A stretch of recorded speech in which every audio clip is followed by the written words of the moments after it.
The time has finally come for me to give my predictions for UFC 308, only the fights that you care about. Let's get right into it. Magomed Ankalaev versus Rakić. Magomed is going to win. For a little bit, I thought this fight was like, okay, this is going to be kind of close. You know, Rakić, he has good leg kicks. He has good wrestling defense. He's huge. But you have to look at it as it's in the Middle East.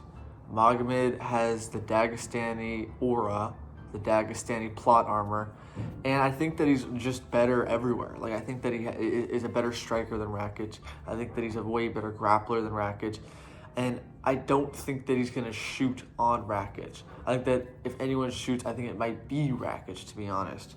I feel like Magomed's going to play it on the feet. I could see it being like a big statement KO. You know, Rakić took some damage against Yuri, and I don't know. I could just see Magomed getting a KO, calling out Pereira. Everyone's like, oh my God, he's going to KO Pereira.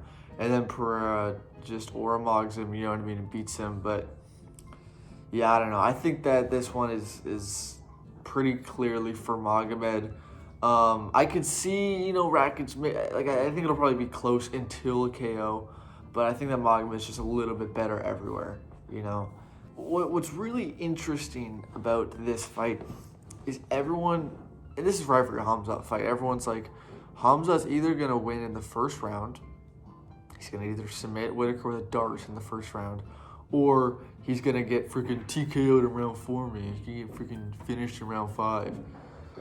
I made a video about this when this fight first got made. Like, I don't see Whittaker TKOing him. Like, it's definitely possible. Whittaker fights different than how he does before. Like, he fights mad after the DDP fight. He tries to KO people, which is like before he was just trying to put on a masterclass. But I think that KHAMZAT is going to be tough as shit. I just don't see him getting KO'd by Whittaker. He could, but like it's unlikely, especially in the later rounds when like Whittaker's pop kind of goes away, you know.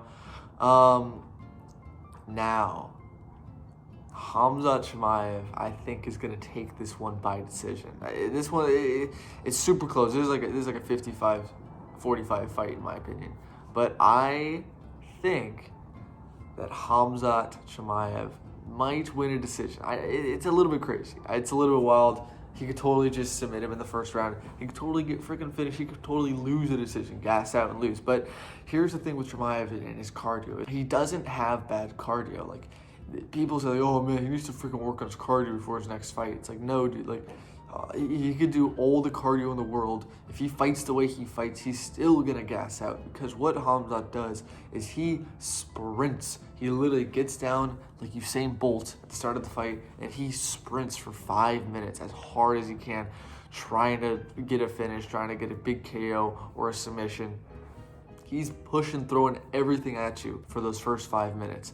You know, it's similar to DDP in a way, where like he doesn't really pace himself, right? And if you're fighting like that, you are gonna get tired. It doesn't matter who you are, right? And when he fought Kamaru Usman, which is the big fight everyone points to, oh, he was on 10 days notice. Okay, I don't give a fuck about 10 days notice, right? Usman is known for 2 things. He's known for being the CEO of EPO because of how good his cardio is, right? So he's known for insane cardio, and he's known for brick wall takedown defense. That is what Usman is known for. Even on 10 days notice, he's still a nightmare matchup for KHAMZAT, right? KHAMZAT is able to take him down again, and take him down some more. Winning a decision, right? Okay. Well, that was just a one-time thing. You know what I'm saying? What about Gilbert Burns? Oh, Gilbert Burns, yeah, the best defensive grappling in the UFC. Even though he's smaller than him, right? He's still a tough stylistic matchup. KHAMZAT outstrikes him, has no success grappling with him, outstrikes him on the feet, wins a decision, right? So who is KHAMZAT really finishing in the first round? You know, Kevin Holland, Li Jingliang, the Leech, you know? It's like, none of these guys are really on Whittaker's level. They were also, most of them were on short notice. They got swapped last second, you know? Like, it's not, I don't know. It's just, KHAMZAT, he could totally submit him in the first round, but Whittaker has amazing takedown defense, amazing scrambles, good ability to get back to his feet. Like Whittaker is a very tough stylistic matchup for a guy like KHAMZAT. He's explosive, he's fast, he's rangy, But I do think that KHAMZAT's going to be able to get him down. It's impossible to defend his takedowns in round 1. And I think he's probably going to be able to get him down in the second round and probably at least once in like the third or fourth round. And I think there's one round, maybe in the later rounds or something, that I think people are going to be surprised with KHAMZAT on the feet. I think he's going to look decent. He throws straight punches. Like that's Whittaker's kryptonite, because Whittaker likes to blitz in. So I don't know. And here's the thing: we don't know if Whittaker's gonna wilt under KHAMZAT's pressure. He kind of wilted against DDP. He struggled with like Romero's physicality in both of those fights. And no one pushes a pace like KHAMZAT.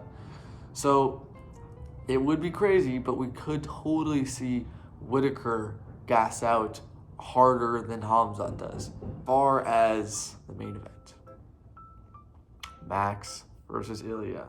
Now this is a true like 50-50 fight in my mind. I keep going back and forth on it. Everyone's kind of saying, oh, like, let's be real, Max is gonna lose. Let's grow up. Max is gonna lose. And maybe, but it's like, I don't know, people are just discounting him like it's a foregone conclusion. Ilia's just so much better, let's just let it go. Dude, last night I watched every single Ilia fight before the Volk fight, even from his old, before he got into the UFC, even all those fights. I watched all of them. And I noticed a couple things. One, he gets hit by that left side high kick. That's an obvious one, right? Jai Herbert kind of exposed that, but he's gotten hit with it a bunch of times. He got dropped by it before when he's first starting off. He got what's his face, like Zeal or Zalal? Yeah, Zalal fucking threw it a bunch at him and was having success with it. Even Bryce Mitchell threw it a couple times. He just didn't have to pop to do anything with it. Max Holloway, I'm sure he's going to throw that kick a couple times. I'm sure that Ilia is going to be ready for it, but still, you know what I mean? It's like Max can throw head kicks, even if they're a little bit slower. It's like Ilia, because of all his boxing training, he does what a lot of fighters do, and he'll put his hand here and he'll kind of lean into it to like slip the shot, or if it's a body thing, he likes to lean on it, right? And it's not good for head kicks. He doesn't really block it with both hands. He sort of has one hand here, leans right into it. So I think that Max will have some success with the head kick, ideally.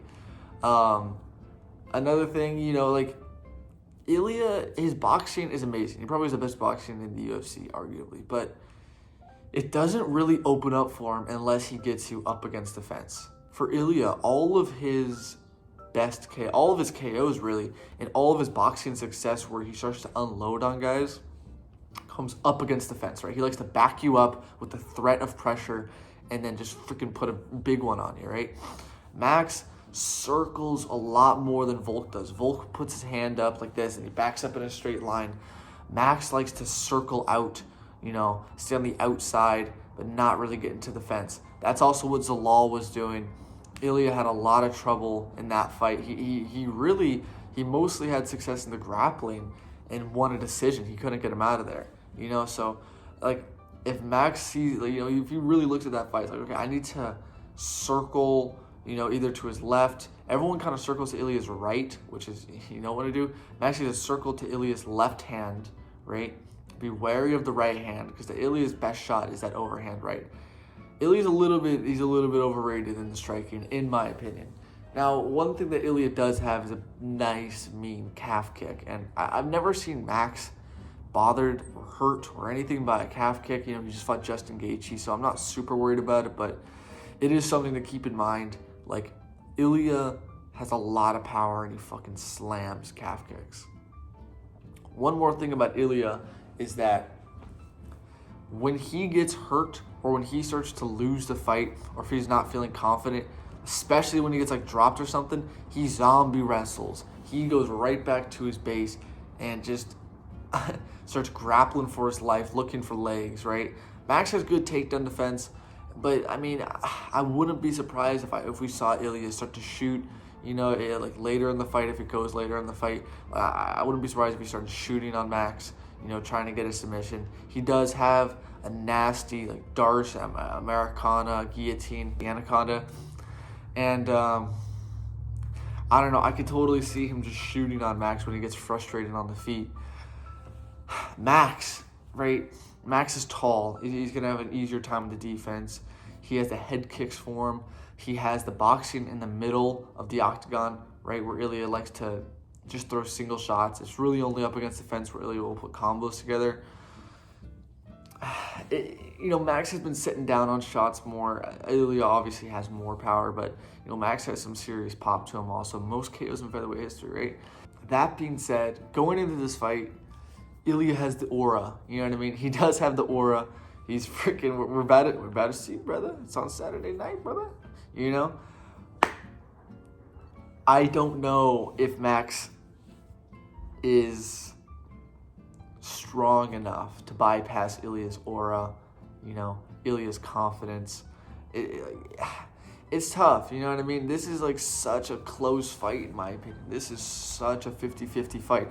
I'm leaning slightly towards Ilia just by damaging him over the course, and Ilia just has more ways to win. Like, I think that we will see Ilia shoot in this fight. I think that people are going to be like, wow, his grappling is pretty good, actually,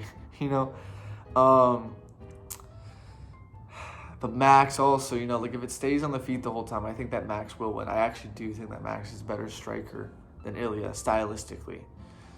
But I might take Ilia. It might be Ilia.